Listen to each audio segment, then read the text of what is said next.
oblastining To'qqiztaran nahiyasida Xitoy zulmi va yig'ilish lagerlaridan qochib Qozog'istonda panohlik tilgan qozoqlar Tönögün Otyurt tashkilotining markaziga yig'ilib, axborot e'lon qilish yig'ini o'tkazdi.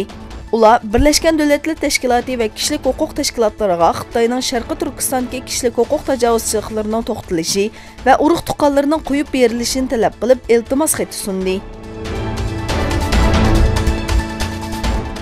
Xitoy mallari haqida yangi seçiliklar o'tirg'i chiqmoqda. Qirg'izistonda Xitoydan import qilingan tuxumning ichidan plastik chiqqanligi bildirildi. Ommaviy taratqularda tarqalgan sin ko'rinishlarga qaraganda, Qirg'izistonlik bir kishi bozordan setib olgan Xitoydan import qilingan tuxumni so'yganda, seriqning plastikiga o'xshash bir modda chiqqanligi ma'lum.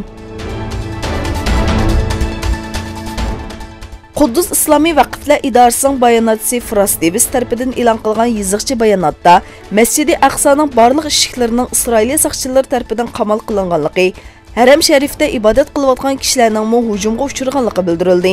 Isroiliya saqchilari bu ish haqida tushuntirish bermadi, lekin bir mezgildan keyin eshiklar qaytadan ochildi.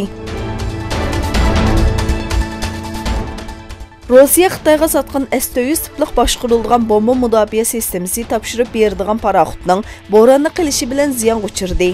Shirkat yangi S-400larni avatadiganligini bildirdi. Rossiya doiralari bu boshqarilgan bomba sistemlarining cho'lganligini bildirdi va kelishimlar uzun vaqt ilgari imzolandi, lekin qazo yuz berdi.